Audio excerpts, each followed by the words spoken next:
नमस्कार, आप देख रहे हैं डॉक्टर साहब, आपके साथ मैं हूं मुस्कान। दर्शकों, आज के इस एपिसोड में हम बात करेंगे डैंड्रफ के बारे में। हम कई बार ऐसा देखते हैं कि बालों में डैंड्रफ होता ही होता है, साथ ही साथ हम कई बार ऐसा भी देखते हैं कि आई लैशेज और आईब्रो या फिर बियर्ड में भी डैंड्रफ हो जाता है। आज हम इसी पे खास बातचीत करेंगे, तमाम जानकारी लेंगे और इसी पे बातचीत करने के लिए आज हमारे साथ मौजूद है डॉक्टर अर्चना लोखंडे।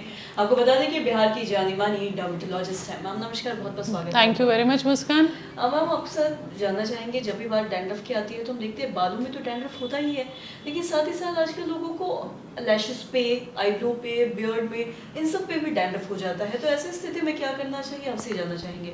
हाँ, डैंड्रफ को मेडिकल टर्मिनोलॉजी में हम सिबोरिक डर्मेटाइटिस बोलते हैं। तो सिबोरिक डर्मेटाइटिस एक तरीके की स्किन की कंडीशन है जिसमें जहाँ पे भी ऑयल ग्लैंड रहती है वो ऑयल ग्लैंड वाला एरिया ज़्यादा ऑयल सिक्रीट करता है, उसके ऊपर थोड़ी फंगस जमा हो जाती है और उसके वजह से कुछ जो एरिया है जिसको हम सिबोरिक एरियाज बोलते हैं जहाँ ज़्यादा ऑयल प्रोड्यूस होता है, जैसे हमारा स्कैल्प है, आईब्रो है, आई लैश है, जो भी हेयर बेयरिंग एरियाज़ है, मतलब जहाँ बाल है वहाँ वाले एरियाज़ में जनरली ये प्रॉब्लम होती है। वैसे अंडर आर्म और ग्रोइन में भी ये समस्या हो सकती है। बहुत सारे मेल्स को मुस्टैच, मूंछ और बियर्ड के एरिया में भी होती है।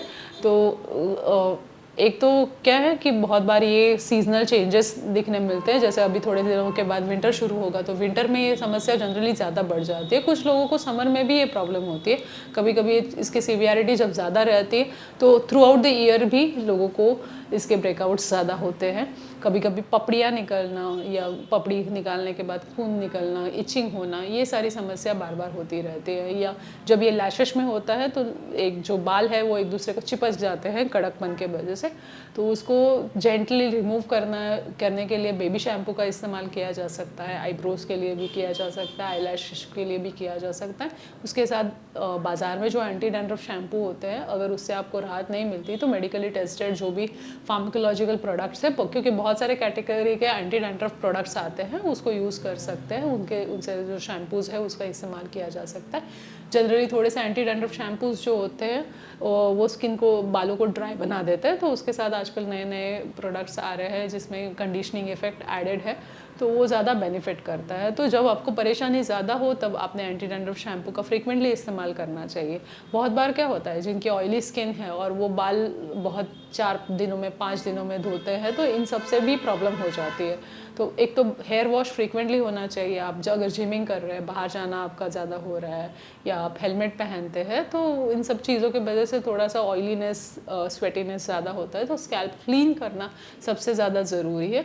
इसके साथ anti dandruff, anti fungal medications का कोर्स करना, अगर आपको इचिंग हो रही है तो उस हिसाब से आप डॉक्टर के सलाह से दवाइयाँ ले सकते हैं। जो फेस वाले एरियाज़ है, जब हमें यहाँ पे सिबोरिक डर्मेटाइटिस या डैंड्रफ वाली परेशानियाँ होती है, कभी कभी ये नाक के अगल बगल में भी इसके वजह से कालापन होना, पपड़ी होना, रैशेस होना शुरू हो जाता है। तो जो फेस वाले प्रोडक्ट्स है वो थोड़े हम माइल्डर इंटेंसिटी के यूज़ करते हैं, क्योंकि स्ट्रॉन्ग प्रोडक्ट हम अगर ज़्यादा दवाइयाँ इस्तेमाल करते हैं तो उसके साइड इफ़ेक्ट्स होने के चांसेस रहते हैं। और जब भी आपकी परेशानी कम हो तो हमने उसकी फ्रीक्वेंसी इस्तेमाल की कम करके उसको बंद करना चाहिए।